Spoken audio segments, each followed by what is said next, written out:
Welcome to another episode of Founders Club. Today we're going to be talking to Mike Cossette. He is a longtime top producing real estate agent, and he's the co-founder of Remax Gateway in Austin, Texas. He has done over 300 million in real estate sales and built up his personal investment property portfolio to nearly 20 properties.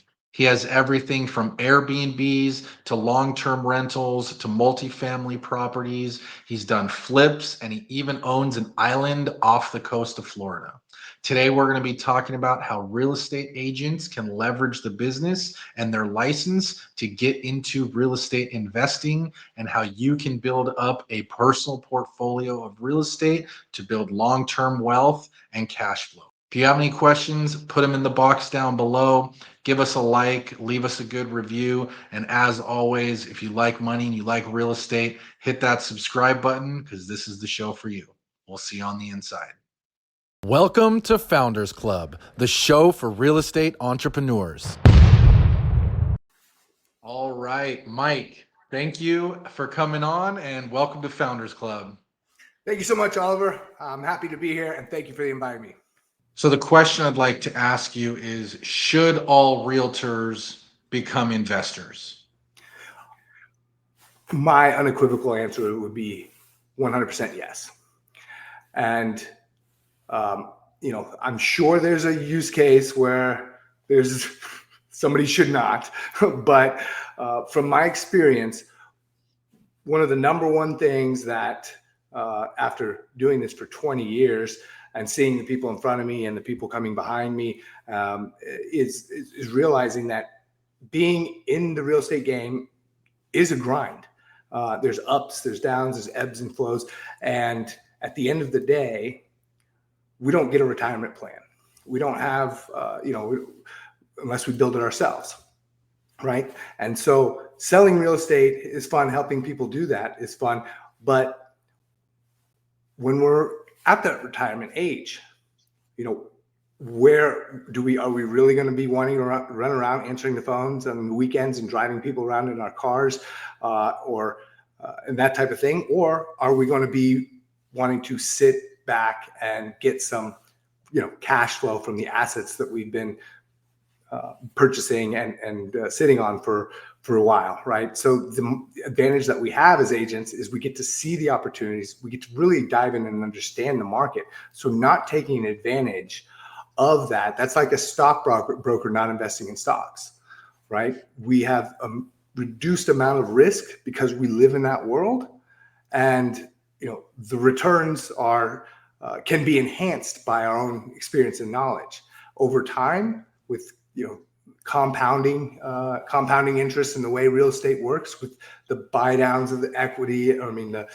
debt service and all the different ways it can make money. Not doing it would be an extreme disservice. And sitting back at age 60, 70 years old, having to be on the grind, making calls every day, you're going to be kicking yourself for not buying that, riverfront lot or that island in Florida or the apartment complex over here when you could have. Yeah. So how would you say realtors should look at getting started becoming investors? And I think the I don't have money piece is part of it. So let's address that. But how would you coach someone that's in the game, doing deals, that wants to take that step onto the investor side of things? Hey there, I just have a quick favor to ask. If you're getting value from Founders Club and you're watching on YouTube, just give us a like, hit that subscribe button. If you're listening on iTunes, leave us a 5-star review. These things are free to do, and it really helps the channel, and it also helps us be able to bring better guests for you in the future. Now back to the episode. I think for the majority of people, and obviously, like I said before, it's going to depend on your own situation, but the biggest pivot with the most amount of opportunity is to do a duplex kind of house hack, right? Because you can and start at a lower price point, but I think you learn so many different angles of real estate, and you can get into it cheaply because you're buying it for yourself, right? So you can use different financing, debt service coverage ratio. You get into the hospitality side, because if you're living in one side and you have to rent out the other, now you have to understand, the hospitality side, which could give you a window. And hey, maybe I'd really like to do the Airbnb stuff, right? Or maybe I don't want to do that. It's too much work. I love having my long-term tenant there, but you get the experience of being a landlord, and you get to learn a little bit about, multifamily landlording through that operation. Obviously, home ownership itself, that comes with it, and learning the different valuations and the number side of things, right? And you're protected as well, because it is your homestead or your primary residence. You get that lower payment. You have somebody else paying, or a variety of people paying on the other side. And so you can learn a little bit about, landlording, multifamily, analyzing multifamily deals, looking at, hey, I could sell this from a gross rent multiplier or a cap rate perspective. What does that look like? What do my expenses look like? How do I minimize expenses? How do I maximize my NOI? These are all commercial things that you have to know when you're dealing on the commercial side. And then on the residential side, you want to keep, okay, how do I make this house look and feel better and more inviting than the one next door, right? From a sales comparison approach. So you get that aspect of it. So I think that is where I would start, because you can get a little bit of experience in a lot of different realms, and you've got to live somewhere, right? You got to live somewhere. So why not give yourself access to the most avenues of education, and figure out what you're good at and what you like and what you want to keep doing. I like that. I think that's a good tip. And I think something you mentioned earlier also is really critical, is that you can really leverage your real estate license to find off-market deals. And so to your point, you're getting first access to these deals. And I've shared this story a couple times in the past, but like, we have an agent that recently bought a triplex, and he was just on a listing appointment, and it was an older couple. They had owned the place for like 30 years. And he asked them, what do you guys want to list it for? And I think, I don't remember the exact numbers, but it was like 750,000, and it was probably worth closer to 950. And he said, we could list it, or if you don't mind, I'd give you guys that much. If you want to, sell it to me, I'd love to purchase it at that price, or we can list it for more and see what we get. And they decided they wanted to just take the offer from him and not deal with the whole listing and selling process.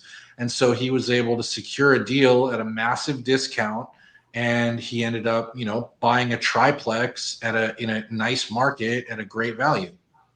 That's amazing. And that's exactly how it works, right? If you let those things pass you up and think about, the reasons why you can't do something, or why it won't work, or you don't have enough money, then you're always going to be answering that. The answers are always going to be, no, you can't, it doesn't work for you. But if the mindset is a huge part of it, directing is, how could I make this work for myself? How could we do this? And then you start finding the answers, and then the opportunities start coming. Then you sit in those meetings and you hear the 750, and you look at the market, and you're able to take advantage of it, because you're looking for for those sorts of things, not how do I get a commission paycheck. So I think being an agent is front row to those opportunities. Yeah, no, I think that's a great point. And I think there's, the beautiful thing about real estate is there's a million ways to do it, and there's a million ways to make money, from creative stuff to hard money loans, to your point, DSCR loans, which we did a full episode on. So if anyone wants, you can go back and check that out. But there's a whole bunch of different methods to use. So I think there's like the people, that are top producers, they're selling a lot of homes, they're making lots of money, and they just want to deploy that cash. And then there's people on the other side that are maybe newer, just getting started. that don't think they have the money, but that's where you can utilize things like hard money loans. And, it's all about being able to get the property at the right price. And if you can get it at the right price, there's always ways to get money to put the deals together. Absolutely. And that's how you build wealth through real estate. You don't build wealth through a hamster wheel of selling it. You build real wealth through owning and investing in it. Yeah. So let's talk about kind of how you balance selling homes and the investor side of things, because I think that's a critical distinction. Yeah, I love that question. And so I think that, it's a fluid answer that's always changing. For me, we had 4 kids in 5 years. And so, Wow. yeah, Congrats. thank you. It was not necessarily planned that way. Had twins about 1.5 years ago. So, I think that starting out, for the most people, agents, that you're going to spend a lot of time on the selling side, on building the relationships, building the database, and starting to generate income so you can make it through life to pay the bills and feed yourself. Right? I think that balancing is built off of integration. So I don't look at it as, okay, I'm going to spend 75% of my time selling and 75% or 25% on investing, or vice versa, right? Or anything in between. I don't think of it that way, because they are both intertwined. So looking at the, every listing appointment that you're going on, right? Every conversation you're having, you're having that conversation anyway. So instead of thinking at one track mind of how can I help this person sell their house, which obviously you're responsible to do fiduciarily, then, understanding the dynamics on the investment side, like, okay, how could this make sense from an investor standpoint, right? And that's, now you're learning on the investment side and talking with, buyers that are also, potentially investors, and understanding, their perspective on, hey, what do you think about this for an investment? And hearing that information. So looking at all the real estate from both angles, as an investor and as a sales professional is trying to help people do what they want to do, not only will expedite your own investment track, but it will open the eyes of your buyers and sellers who may not really understand the investing side of the game, or think that they want to be in it, or, and bring them open more sales deals for you. So trying to spread it apart, I guess you could say, am I going to be analyzing deals for myself to buy a certain percentage of the time?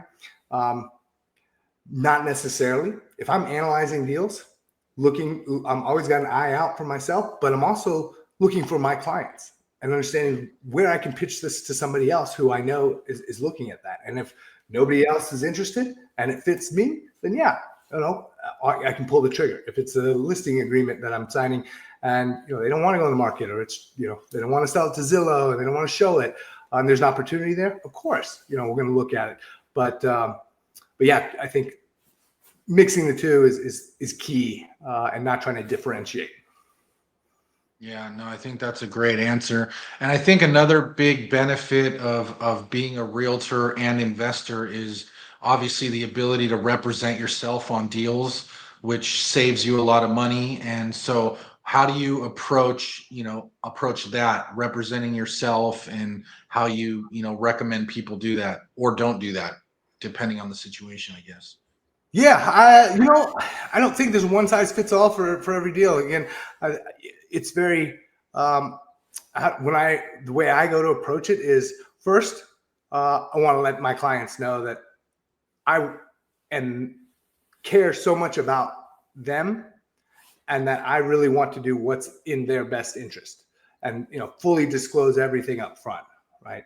Mm-hmm. So if the scenario presents itself where what's in their best interest is for somebody like, for myself or to come in the deal and be the buyer, then that's icing on the cake. But I think the first step, especially with the legal things that are going on around in the market, all the DOJ investigations and NAR stuff, that the very first clarity that you guys have to know is that, one, you're going to be completely transparent. Two, you really do care about them and want to help them.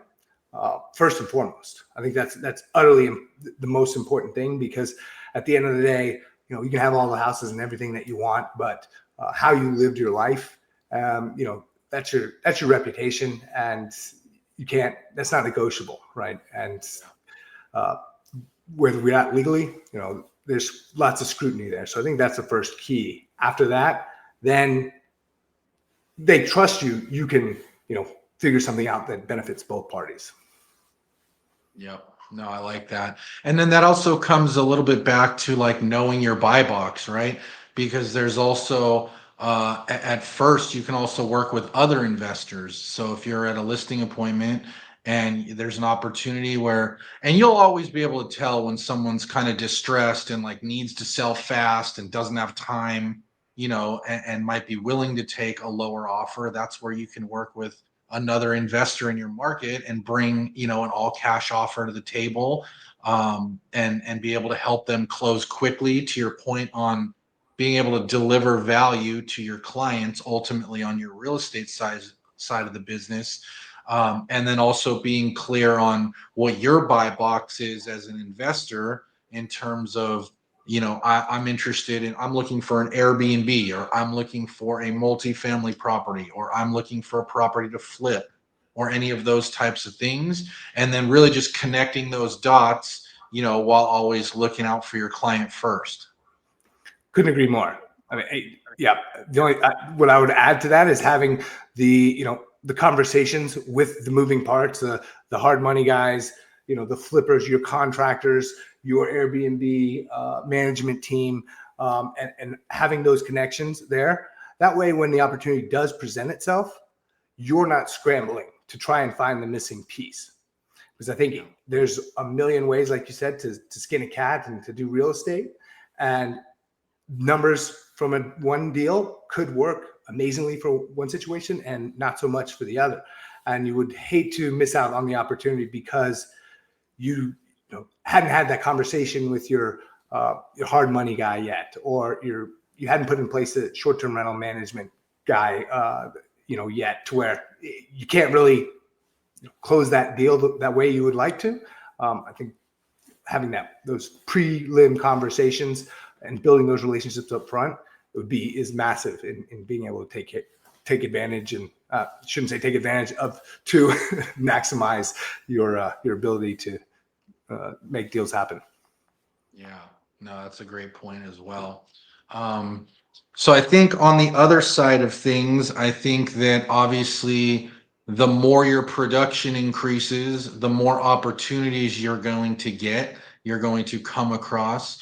So, and I know you've been a realtor, a top producing realtor for a long time. So why don't we just talk about kind of like what separates the top producers that get lots of opportunities from everybody else? Well, I think the biggest separator there is consistency in putting yourself in front of the opportunities, right? And you're always going to doing the things that nobody else wants to do, that are just as easy to do or not to do on a daily basis, compounded over time. Break that down for us. What are those things? Well, for most sales, it's being on the phone, having conversations. You can do everything you want in the world. You can do social media. You can do podcasts. You can do mailers and pop buys. But at the end of the day, you are going to need to have a real estate conversation. And so if you're putting yourself and having the most amount of conversations that you can on a consistent basis, then that's how you succeed. if you're having 1 or 2 real estate conversations a day versus the guy who's having 10 a day, that's, hundreds and thousands of real estate conversations more, right? Built over 10 years, right? You're talking, and it's a numbers game, it's a numbers game, kind of 1 out of 100, is kind of just a general number. If you're having 100 conversations, real conversations, you might do 1 deal. Well, the guy's having 1,000 conversations, it's doing, easily 10 to 20 deals, is far above the guy that's only having 50 or 100 conversations, might do 1 or 2. Yeah, I love that. It's the compound effort over time. The more you do every day, you might not see the results right away, but over, a month, 6 months, a year, 3 years, 5 years, it really starts to stack. Just from, building leads, building a pipeline, building referrals, building all, to your point, just having more conversations is the name of the game. Yeah, and you're getting better at them too. You're learning from every conversation. The first 1,000 conversations, you're not going to really know a whole lot of where you missed, where the tonality of the person you're talking to could have led you in a different way. But every conversation, you're getting a little bit better. So years in, you can pick up on nuances that a new agent would never even be able to understand, right? And failing fast, right? Having the mistakes, making mistakes early and as fast and as quickly as possible helps you learn the quickest and get more efficient and get better quicker, right? So not only are you doing more volume, but you're becoming more efficient at the same time. So the back end is really fruitful if you put in the work. Yeah, no, I like that. I agree. And then what about like a daily routine? Like, what does your daily routine look like in terms of like business building? My daily routine is all over the place because right now, my daily routine is I've got, like I said, 4 kids under the age of 6, right? So my day ends at about 3 o'clock when my first kid gets off the bus. So I've got to cram a lot in. I usually do, I get connected with, my workout routine. And that's, before the kids get up, and dive into some educational listening, podcasts, audiobooks while I'm working out, get my mind right, clear out, take the kids to school, get them breakfast, get all that, come back, dive into faith. That's one thing that my twins brought me that I never really experienced was how much, stress and stuff you can actually relieve yourself of with diving into a faith situation. And so I really think that helps me stay focused. And then I, for an hour, I look at, my deals that I've got going, my buyers that I've got going, my listings that I got going. And as those are taken care of, do my day plan, boom, I'm on the phones. And then I've got a little video call where people can jump in for accountability, and I just make calls for a solid hour. And then I've got asset management. So we got a little take a break and do asset management. We got an apartment complex. I'm rebuilding a house in Florida after the hurricanes. I've got several Airbnbs and all that. So I just kind of look at all the different properties and doors and stuff like that. Say, okay, which ones need attention? Wrap that up, and then go into follow-ups with what I need to follow up with across all fronts. And then lunch, and then meetings, and then and that's kind of the daily operation. And one of the things I've just really started doing now, which is kind of changed things a little bit, is having kind of maintenance and days that are more geared towards a little bit more follow-ups, and then performance days where I try to stack podcasts and social media content shooting, and face-to-face listing appointments and business meetings, so I can stay in that zone where I don't have to shift my mindset completely, right? I can really dial in and do multiple podcasts, shoot all the content, and have effective meetings. And then on the other side, I can do the spreadsheets, the tenant management, the lease negotiations, and all the back end admin stuff, talk to my teams, my social media team, and my TCs and all those guys, and get them all on the same page on days that I'm not customer and camera facing. So that's something that I'm just now trying out, and it seems to be working pretty well. I'm enjoying it, at least. I love that. Yeah, no, there's some good takeaways there. And I also like how you kind of batch activities together to, like you said, stay in the zone on certain types of things. So I think that's awesome. Um, what about like where are you getting most of your business these days? How are you generating your business? Well, so right now, always been a big referral in kind of and keeping my client base as it grows, keeping a net under them to make sure they're always hearing from me on scalable ways, not to where I'm having to reach out to every single one of them individually, but maybe once a quarter or once or twice a year, but having like an undercarriage of my content hitting their inbox on a regular basis. So that's one way where I get that. But recently the market's kind of changed a little bit, especially here in Austin, Texas, where I've had to actually go back out and go on the grind and make deals happen. So I calling through my investor list on a regular basis, because there are some great deals for investors right now. There's panic sellers. There's markets are changing. Everyone's super rate sensitive. So and then calling basically, like, I guess people cold calling at owners of assets that not only I would like to buy, but that I would have investors that would like to buy, and opening up those conversations and letting them know, hey,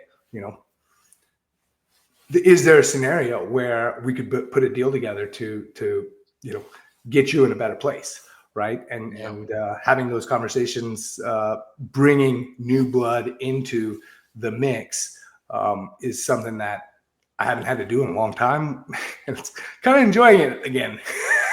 Yeah. Well, no, I like how you've got kind of a dynamic approach, right? Because that's back to generating opportunities for yourself, mixing up your approach on how you're doing things, and then obviously staying on top of your database, which I think we all know is the most important thing as an agent to do. So how are you staying in front of your database and then presenting them new opportunities? Pardon the quick interruption. We are actively growing our real estate team nationwide, and we are looking for motivated agents who want to join.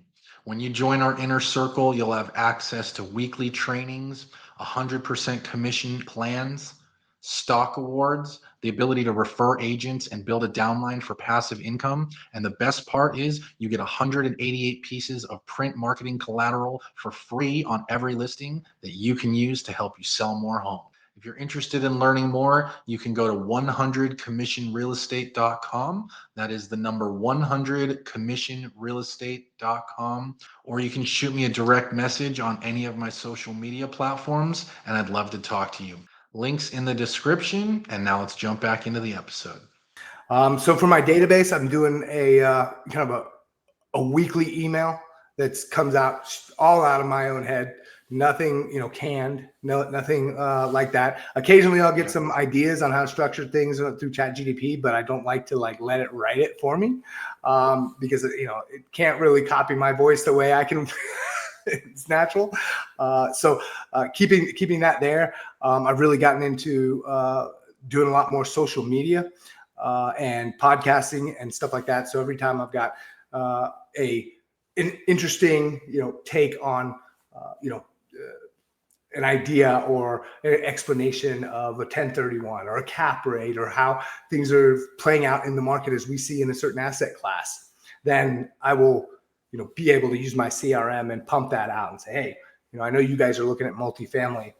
Here's some ideas that I just put on video, put that kind of in front of them, and let the algorithms do their thing on the back end, and then having the web traffic side of pixels and marketing also take advantage of, somebody clicks on your thing and they're in your ecosystem. You got to have everything. You got to get things on autopilot. You have to do the work, put it on autopilot, especially when you have 4 kids and 18 doors and all sorts of crazy stuff going on. You don't have the time to reach out to hundreds of people per one-to-one a day. So trying to scale that side to where you're doing less and reaching more people is one of the key things that I'm, evolving into now that where I'm at in life. Love that. Yeah. And there's so many tools now to make that more and more easier. And there's new ones coming out every day, from AI stuff to software stuff to retargeting to all of those things. So, everyone should be spending at least an hour or two a week just learning about these tools, implementing these tools. We talk about that a lot, just staying on the forefront of the things that are coming out, because ultimately those things make your business a lot easier, help you generate more opportunities, which is always the name of the game. That'll get you more listings, more buyers, and more investment, opportunities for yourself. 100%. At the end of the day, like, your highest and best use is the deal making, right? Whether it's the conversations to get them to actually pull the trigger to do the deal, the negotiations within the deal, or the pitching of the next deal. That is where most agents are the best, and that's the best use case of their time. So at first, you have all the time and not a lot of money. You have to dive in and really learn the intricacies and the dynamics. And then as you grow, sometimes you start having to hire teams and letting them understand, paying other people, not the how, but the who, becomes way more important when you're, scale back on time and you're not, super tight on the money side, right? So there's the evolution of how that goes. Is going to be different for everyone. Some people love diving into the tech side and hate the conversations, right? So True. Yeah, no, that's all really good advice. And then also, you've mentioned a couple times just how the market's been shifting. We're in a market where the least amount of homes have sold in like 30 years. And so what advice would you have today to agents to just adapting to those changes? Because like you said earlier, there's always new opportunities in every market. It's just being able to connect those dots. yes, it is. It's been rough. I mean, I remember going through 2006, 7, and 8, and it was rough in a different way. And that, looking back, that transition was a lot about learning to deal with banks and REOs and foreclosures and having really hard conversations with people that are about to lose their homes, right? And that was much different than today's struggle, where there's, people have equity, but they're rate locked. They don't want to sell, and having the conversations with them about their market nuances is completely different conversations. But the key is how to get to those conversations, right? I could dive into all the different analytics and stuff about the types of conversations you want to have. But at the end of the day, if you're not able to get to the conversations, then it doesn't matter what the conversation is, right? So number one thing is, how do I have more conversations, right? And I think, like I said, even me, I'm a 20-year veteran. I've got, lots of money in real estate, and I'm finding myself to where, especially after rents come down a little bit, interest rates go up, and hurricanes and fires in California, there's a lot of, it doesn't matter where you're at in the real estate world, you're feeling it some form or fashion, right? And everyone has to do what they have to do. I think for new agents or agents that are struggling is, getting back to the basics and figuring out what it is that they can do or are willing to do to have the most amount of conversations possible. Because before, when 5 years ago, people would call you and say, "Hey, I want to buy this. I want to buy that. I want to list this. I want to buy that. I got to do this." And now that's gone away, right? That's not happening very much anymore. Even when they want to buy something and it checks all the boxes, there's no urgency in the market. So now you have to find the people where there is urgency, and the only way to do that is to grind it out, to talk to the investors, to shake hands, to make introductions, to show up to the meetups or the groups, to the responding to DMs and calling, calling your neighborhood and actually forcing the conversations, then that's the way you're going to maintain and continue to have, relative success, even in a very strong market. Because we might not be doing $6 million or 6 million deals, in the US, but there's still 4 million closing, right? There's 4 million closing. So it's happening, right? Yeah. As Ricky Carruth says, homes will sell every single day. They sold in the depths of the bear market in 2008. They sold on 9/11. They sold during COVID. There's always homes selling every single day.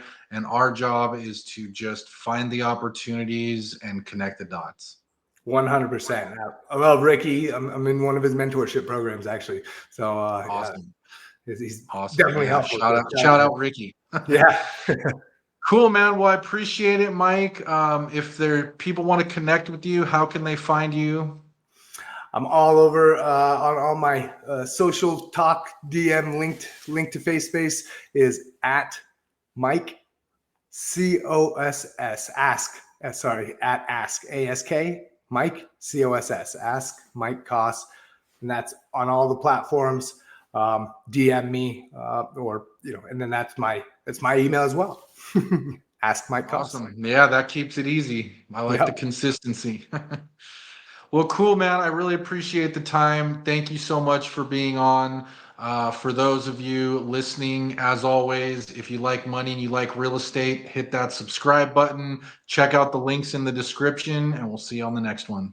Thank you so much, Oliver. I really appreciate you having me. Thanks, Mike. Take care.